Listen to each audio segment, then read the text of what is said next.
After finding a bloody scene at the home of the now missing Suzanne LaPierre's residence, Lee County detectives bring in her boyfriend, James Lally. We're gonna help you get through this, okay? So, what happened? What brought you here? Got in an argument. And when did that happen? 2 nights ago. I loved you. I really did. I understand. I appreciate your honesty. Yeah. You don't deserve it, man. There's no way. Just like Mom, Cody, and Dad loved you. Nobody loved you anymore or any less. I'm telling you right now, I do not think you're a murderer. I helped her get her window for her door. I don't think that you're a bad person. And something got out of control. And we need to know where she's at. All I want from you is a reason.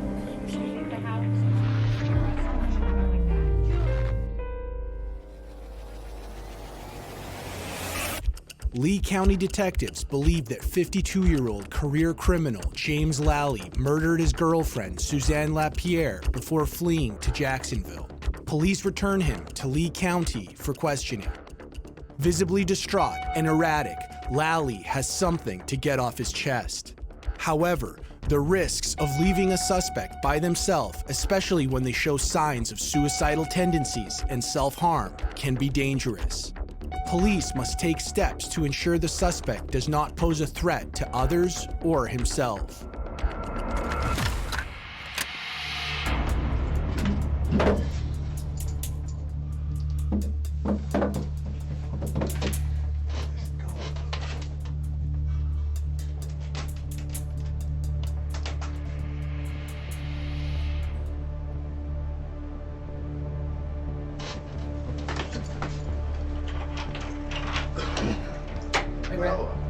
Can't be calm on my ceiling. All right.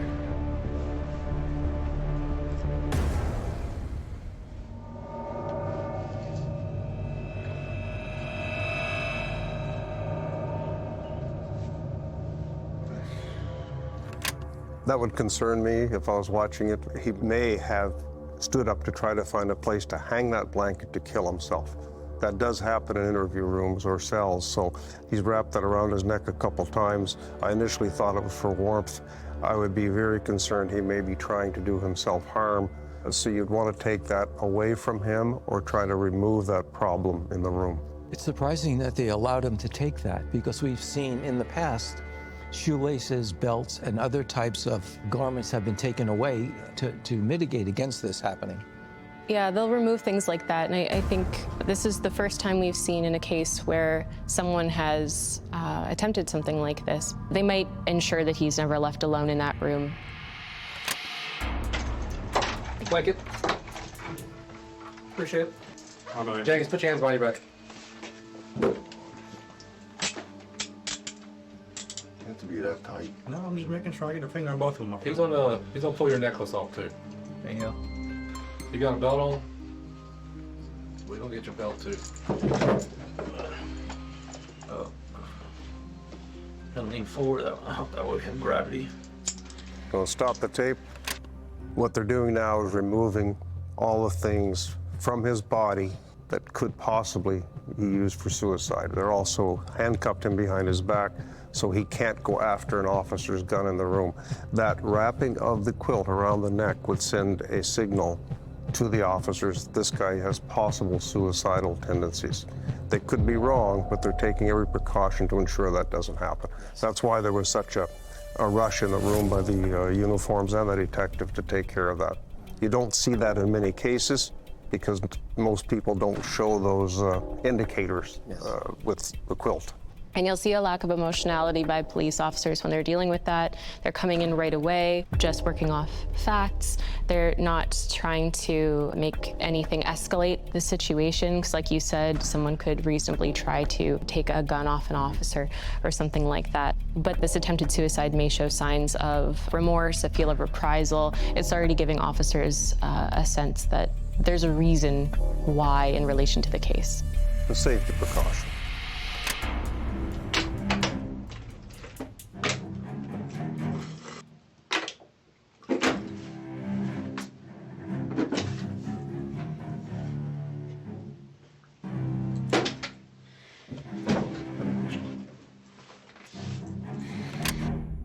What we're seeing here is more insight into his personality. He's trying to take control of the situation, but he's certainly not satisfied with his situation. He is not in a submissive position where he's accepting it.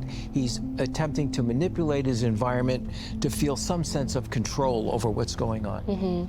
And as a result, he's showing signs of frustration and discomfort. Whoever is setting up the pre-interview strategy, they know what you've said about him being confused and frustrated and angry. They're letting it continue. They're letting him get more emotionally distraught. He's going to be an easier person to interview the more frustrated he is, and he's showing that by kicking that bottle, trying to drink from it. Instead of waiting for them to help him, he's pushing everything in the room to its maximum level of frustration. And that's a point that they're trying to let sink into him, that you have no way out of this. You can be as frustrated as you want. The only way out of this room is through us. You have to come through us with information. Whether it works or not, they're going to let this play out until they think he's ready to crack. We're gonna help you get through this, okay? Gotta read you a little bit first. You get me out of Duval County, bring me back to Lee County. I'll do whatever you want. Okay, all right. We're in a secure facility, okay? You understand that, right? So, as such, we have to read you your rights and then make sure you understand them. Let me do that to you now, and then we'll have a discussion. So, what happened? What brought you here?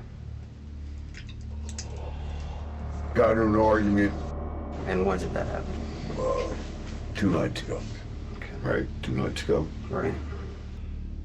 Fucking stupid. What the fuck I was thinking, man? It hasn't been mine. My blood sugar. Blood sugar? Horrible. With what? Iron. Okay, and then what? Horrible. I loved it. I really did. Cared about it. Was my This fellow has a very bizarre look to his eyes, the way he's holding himself, attempting to restrain himself. I think he recognizes the fact that he is feeling frustrated, and he's doing everything he can to try and maintain some sense of calm. I think he recognizes the fact that as he gets more emotional, he becomes more vulnerable and easier to deal with. But his facial expressions are indicative of something's not right here emotionally for this fellow. What you want is eye contact with a suspect. He is not making eye contact. He's making statements about what he did. He's starting to confess very quickly in this process. So what we mentioned earlier about waiting him out, I think it got him to such a mental state that he just wants out of this room any which way he can. So he's starting to put facts out about how he was stupid, how he did this. He bludgeoned her, and he's stopping right now to think about what else he's going to say, but they've got him on a run. They're breaking him down the way they want. And in breaking him down, he's not showing a lot of affect. He's not very emotional like we might expect someone to be, even in saying, you know, I loved her, I really messed things up. He's not showing that kind of emotion. So it could be that he's trying to suppress that, trying to stunt that physically by putting his arms across his body and looking in the other direction, trying to still distance himself from what happened while giving the police what they're asking for, which is the truth. You saw him frustrated with the water bottle when he was handcuffed. So they know he will appreciate being uncuffed. The minute they uncuff him for the interview and give him the water, it's bringing him into a softer position. It's starting to show some compassion for a person who's really, really upset. And the water is a tool. It's as much a tool as your notebook. They're nurturing him with creature comforts so that he feels that he's in good hands with them and no need to be defensive. And I'll show you where I put her. Did she pass away from those injuries? Yeah. And you said you'd show us where I'll take it. You don't deserve it, man. I understand. I appreciate your honesty. There's the outpouring of the emotion. He held it back, and that was what was going through his mind. It was building up, building up, building up. This is that sudden outpour you get from some suspects. Doesn't happen often. This is a very quick resolution to this case. That's right. It seems like he was in psychic pain, and there is a catharsis, a release of energy, which produces a feeling of resolution. But that feeling of resolution was so uncomfortable for him. He didn't want to have that happen, that he would rather attempt suicide than go through what he's experiencing currently. And the officer is leaning in, is facing him, is showing him some support, but I don't think we're going to necessarily see like a hand on the knee or anything like that. I think they just want to get him back to a point where he can start talking again and keep up the conversation. With James Lally confessing to killing Suzanne LaPierre so quickly, officers now must navigate his extreme emotionality in order to get more information about what happened. Let's roll the tape. Get me out of here. Get me out of here. Get me back to get me to Fort Myers, and I'm out of here, please. I don't want to be in Duval County. I understand. I'll take you. I'll show you. I understand. Understand this. We don't have the ability. We're from Fort Myers. We're in Jacksonville's jurisdiction, so we have to work with them. Okay. So these things take a little bit of time, but we're gonna take care of that. Okay. All right. We're gonna be here. We're gonna help. So like I said, we aren't necessarily seeing a hand on the knee, but he's trying to show compassion by reaching across to the offender, showing some compassion, showing he's extending an olive branch of sorts. I want to help you. We can't do much right now, but we need to do what we can at this point to move through the process. And explaining the split jurisdictional issues, which are common. We're not from here. We have to work with the police department here, so we'll get to that in a minute. But first, we need this. So they're convincing him to be patient, that they will look after his request. And his face almost has a calming look to it now. It's not so bizarre as it was earlier. We'll see if he maintains that or not. Straighten this out. So I don't think it's gonna be straightened out, but yeah, whatever's gonna happen, it's gonna happen. Right. So I'm ready to deal with it. Okay, I appreciate the honesty. So a couple of days ago, you guys had a dispute, and then where is she? She's in the field. Okay. About where? I don't know. I was in such a panic. Briarcliff Road. Briarcliff? Yeah. Okay. Do you know a cross street? I know it's not the biggest road, but it's still good-sized properties out there. Yeah, I don't exactly know the name of the road. Mm-hmm. So walk me through where you drove. First of all, how did you get there? I drove her car. Okay. And that car is... Describe that car to me. Red HHR. A red HHR? That's a Chevrolet? Chevrolet. Okay. And you drove that car from where? Her house. From her house, and her house is where? How long have you been staying there with her? Since September. Okay. And you guys have been in a romantic relationship, or just a friendship, or? Romantic, seeing where it was gonna go. Right. Okay. So you guys had the dispute. The incident occurred at the residence? Yeah. Where at inside the residence? In the bedroom. Okay. The living room bedroom. Is that her bedroom or your bedroom? Ours. Ours. Okay. And that's in the rear of the house? Yes. Okay. And where from there? Did everything transpire in that room? And I know it's difficult, but it's part of this process. Explain to me what happened. She told me she wanted me out. Mm-hmm. And lost my mind. Mm-hmm. And you acquired a hammer? Yeah, the hammer was on the table. We were using the hammer to put lights up around it. You know, those little LED jobs. Mm-hmm. Yeah, I don't know what the fuck I was thinking, man. Okay. I really don't. But I know I did it. You picked it up? Picked it up. Are you right-handed or left? Right hand. Which hand did you pick it up with? Right hand. Now, the investigative process is to determine what you know and only he knows.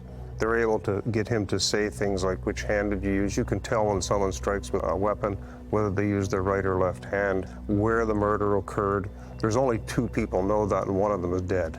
So he's going to give them details about where the blood splatter was, this and that, all the things that only he would know what happened during the killing. He's the only one who knows where the body's going to be dumped, the car that was used.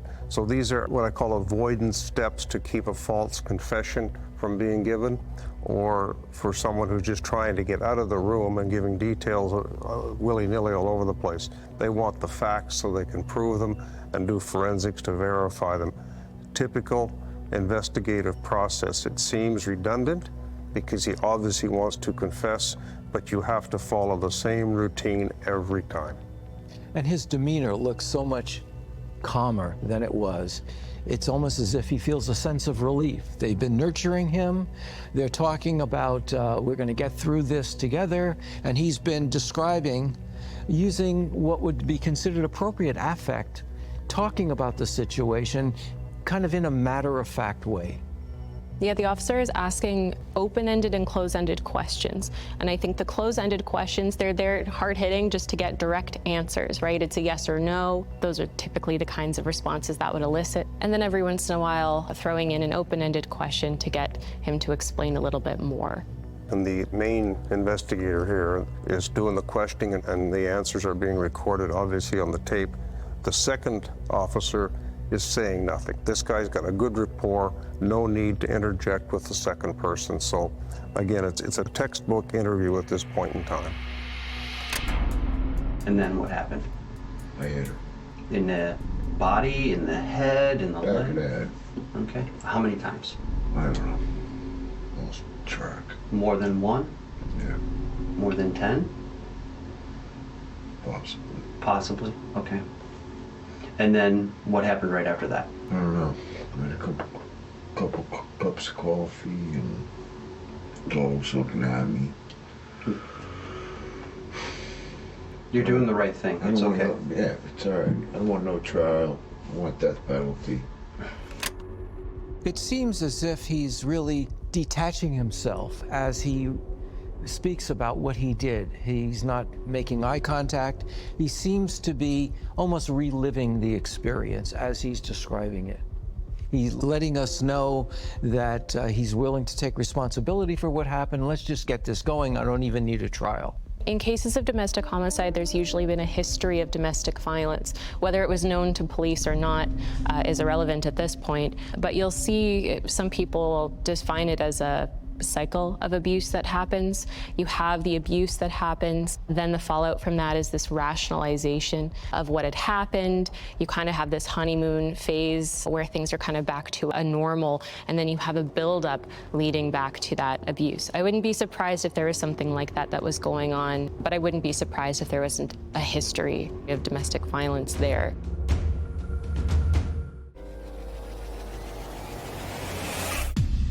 Interrogators seem to have a culprit, but they must be careful to make sure that everything James Lally is confessing to is the truth. We're not the jury here, we're gathering facts. That's all this is. So after this transpired, you took her somewhere near Briarcliff? Yeah. Okay. And did you put her into the car right away? Yeah. Where at in the car? In the back. In the tailgate? Yeah. And then walk me through where you drove. I'll tell you where the car is right now.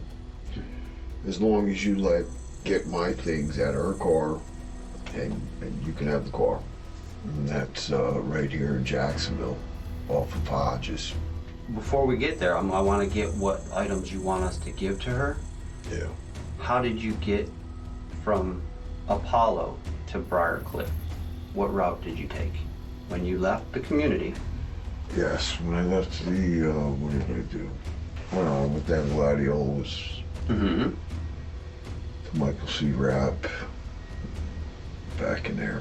Okay. When you got to Michael G. Rip, yeah, and you turned right. Left. So Well, right would be Briarcliff. And then what happened? I took her out of the car. I knew I didn't want to do that to her. And then what? Fucking Kate, yeah. Where'd you put her? She's right in some trees. I'll take you right now. As he's talking, we see, as he's describing his behavior, he doesn't look at the officer. He seems to be gazing off someplace else, dissociating from the experience. And so we see him transform, really, from somebody that seemed to be panicking and wanting to hang himself to a person who's taken a very submissive position. I think that their technique of allowing him to fester for a while and feel frustrated and then come in and be nurturing, giving him a blanket, giving him water, has really turned the tide for them. He feels that there are people who can help him, and he just wants this over. And the second detective, who's not saying very much, as soon as he got the route where he went, he's on the phone pulling it up. Now he's going to show him where he went with the vehicle and the body, so you can activate the CCTVs if they're in the area. All this stuff will be done while the interview is going on, so that if there's anything false, they're going to be able to come back within a matter of an hour or so if they are able to find that and tell him you're right or wrong. So they're just confirming what he's supposedly cooperating. They're just trying to get that all confirmed and tidied up. After you took her out of the car, you put her down. Is she covered in brush or grass or anything? She has her blanket wrapped around her nicely. Okay. After you got her out of the car, where'd you go? Like a motherfucker. Went back to the house. Was gonna take the dog. Left the dog. Cleaned up a little bit. Didn't have anywhere to go. Mm-hmm. We knew it was over. I'm a felon. I ain't got a gun. I should have hung myself. I should have done a lot of things. What did you end up doing after? You drove back to the house, and then what from there? I mean, obviously... Just drove around in circles. In the county, or...? No, got on 75, drove up here, drove back down, drove back up, and here I am. Did you take any goods or any valuables with you from her house or from her, or did you just drive? Just drove. And did you stay the night anywhere, or? Stayed the night right there. Last night. So you drove straight from Fort Myers through 75? Yeah. To Jacksonville, obviously. Cut over at what was it? I don't know what I was thinking. Drove up here to get the title to the Harley, which you guys know about, which is at Hurricanes. Mm-hmm. And they wanted the Harley for a while, and the Harley was at the shop, $589. I told him, pay the bill, give me $2,000. I wasn't gonna run, man. More or less, it's probably gonna buy another shoe myself. No, I'm gonna show you a photo of the items in Sarasota. Yeah, kid. Just want to make sure that the items that were pawned are accounted for, okay? Yeah. I appreciate your honesty. No problem. And her mother deserves it.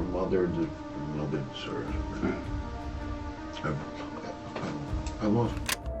We're seeing a person who is showing a lot of sorrow here, regrets. Even the way he talked about how he handled the body, he wrapped her nicely, he put, in a blanket. So he's showing some respect for her after the fact. And so what we're seeing is a person who seems to have given up all defenses, is willingly going along with things full of self-regret and guilt. I should have killed myself, I should have shot myself. He recognizes the entirety of what's happened to him. There's this dichotomy between being a bad person who deserves to die and someone who is nice and loving and respectful. He said that he wrapped her nicely in a blanket. He also said that he, truly loved her. It got out of hand. He didn't mean to do it. Whether people believe that or not is up to them, but there are cases where people genuinely love them, but they love someone so much and so in such a misguided way that they'll do something so heinous. And then on the bad person side of things, you see him saying that basically that he has nothing to live for. It's his own personal hell he's living, is having to think about these things and face them, and is showing remorse. And so however this shapes out, right, not giving him the death penalty, having him have to live through this is far worse in his mind than anything else that could come from it. It's typical, too, in a case where there's obviously domestic violence, that there was some emotional positivity or whatever you want to call it between them. Obviously, for him to feel this way, this was a moment where he lost it because she asked him to leave the house.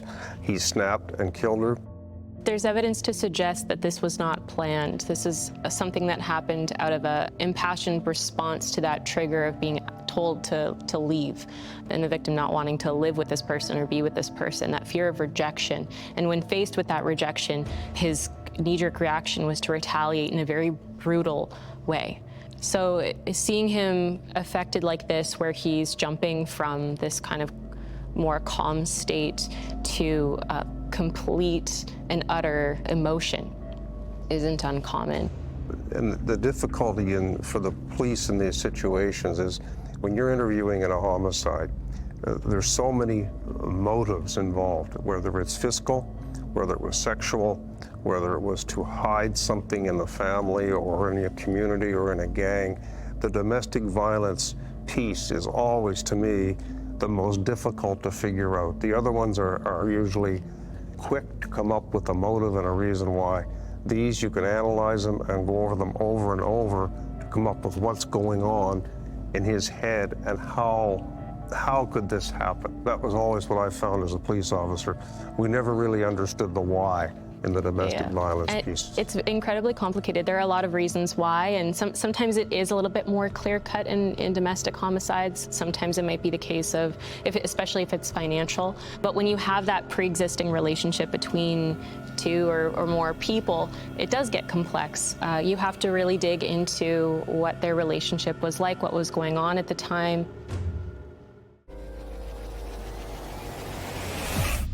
Interrogators have delicately gotten a lot of information from Lally, but now comes the hard questions that they need answered. When a person is psychologically needy and they depend on the other person, their partner, to validate their worth, and that partner says, get out, that rejection can be too much to bear for people. We see how he responded positively to the officers nurturing him, giving him comfort. He seems like an individual whose life was taken away from him, his sense of worth, when she rejected him. So it wasn't simply a matter of get out of the house. It was, you are unworthy of my love, get out of my life.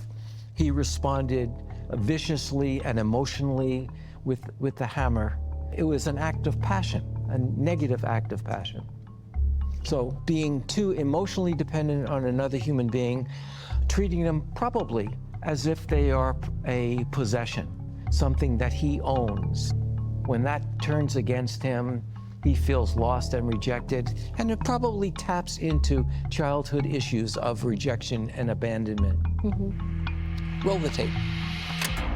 Does that happen often? Do you lose your temper? I got a problem. Yeah. I know you've lived in the Fort Myers area for a while, right? And you worked down on Sandoval? Yeah, that's a problem. Okay. My those blood pressure, my high blood pressure, my Zoloft, just been getting,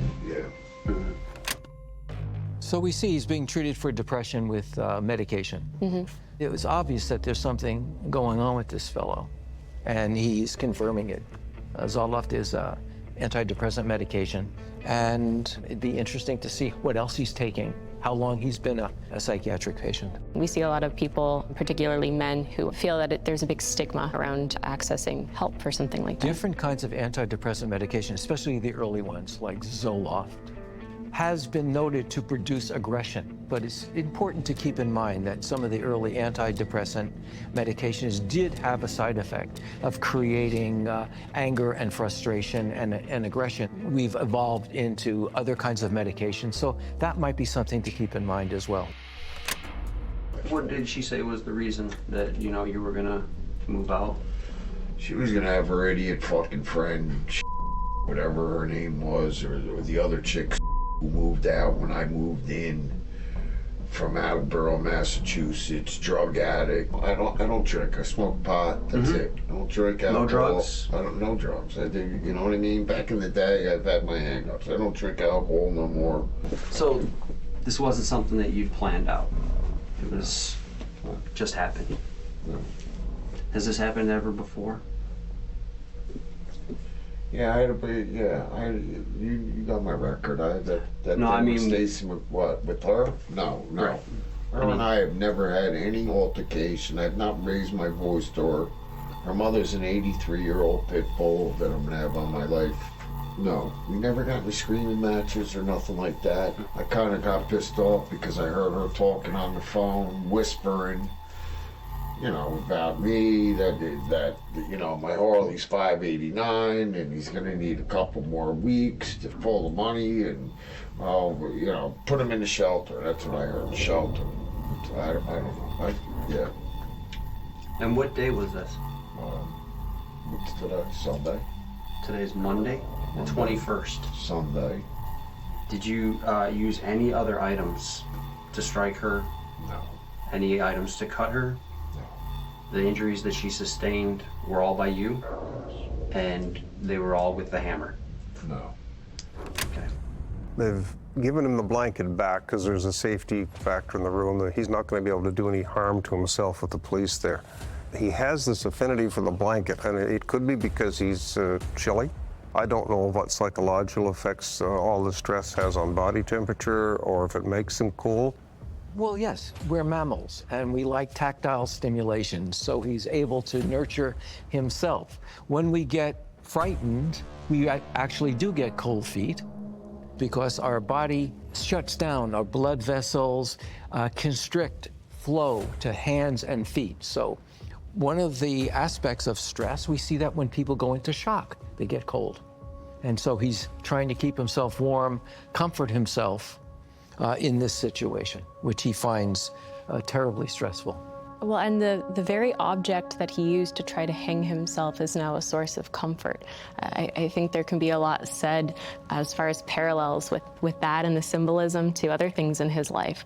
The things that could harm him or that he may have used to harm him are also the things that were used to comfort him, whether that's in his relationship, with his history with substance abuse, alcohol abuse, whatever it may be.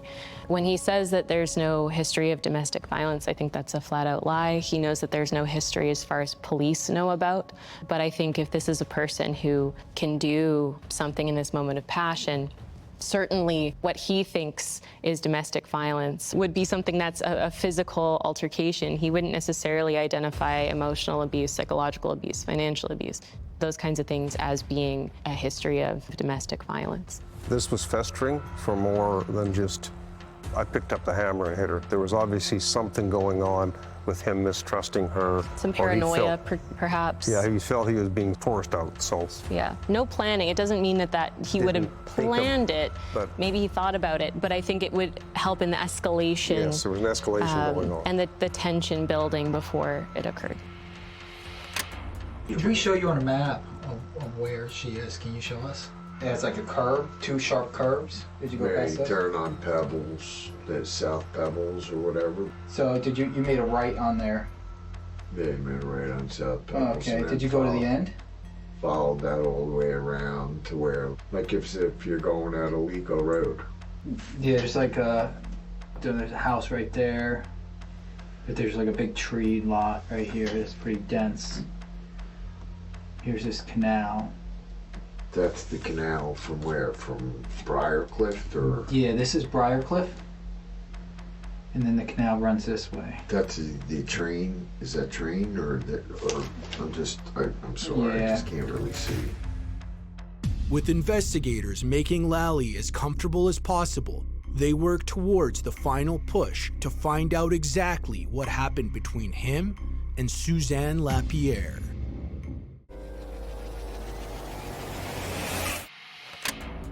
What just made you flip this time?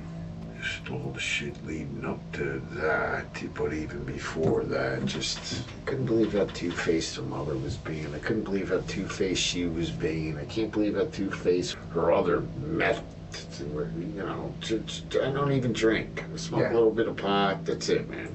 You think they were conspiring against you or something? Just between her and her mother?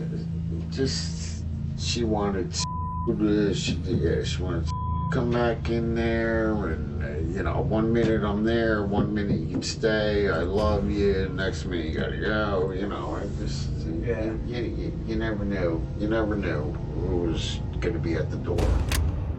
What he's telling us is that he's had a series of unfortunate occurrences with females who have taken advantage of him from his point of view. The person who cheated him out of the trailer or the camper, the current person. So he hasn't had too much good fortune with the ladies. He ends up in a situation where he feels taken advantage of, at which point he strikes out.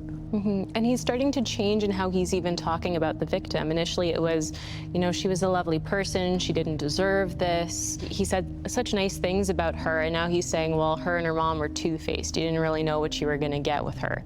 So we're already seeing a shift into a more accurate version of who he actually is. And this is once he's calmed down, he's been in that room, time is passing, they're likely needing to keep him there while they're going out and actively finding where the body was buried. So he's let his guard down a little bit and he's become a little bit more comfortable. Probably 80% of his responses, he is the victim. He's the victim of fiscal woes. He's the victim of these people not being loyal to him or not doing what's right by him. So he doesn't seem to have a lot of remorse for the victims that he's encountered. It's almost as if he was the innocent party and he was just defending himself. I wasn't running. I didn't know what to do. Yeah, you can only run for so long. Yeah, and that wasn't gonna happen. And this morning I was ready to call you when I came up back and told you I was ready to go. Why didn't you call us right after it happened? Why did you put her body there and not call us? I was more scared of facing her mother. You're afraid of facing the consequences, you're saying? That's why. No, I knew the consequences. Oh. I wasn't afraid of the consequences. You just didn't want the mother to have to see her. I was just trying to figure things out. Evidently, I went, yeah. What made you pick this area?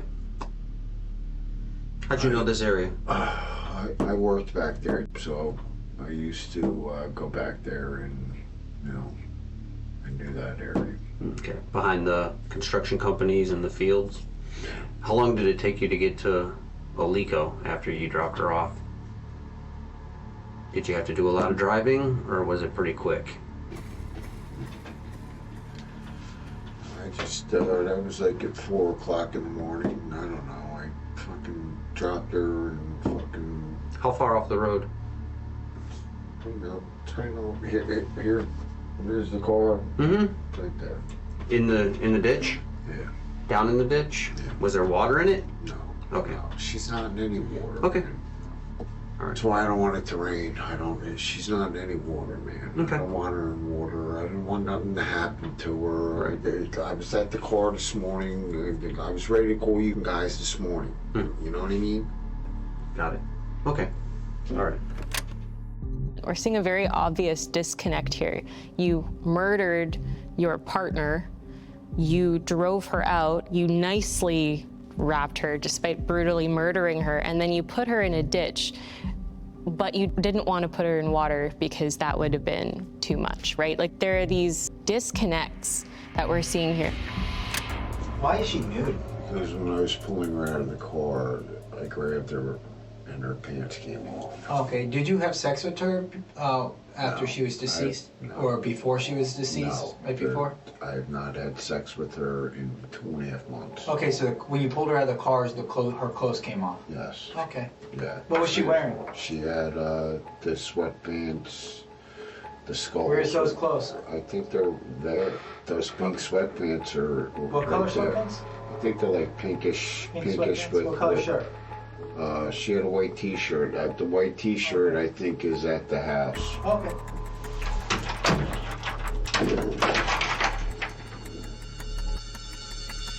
Sure. You can keep those. Oh, shit. So hang up your shirt, don't you? Go down the top to the bottom, okay?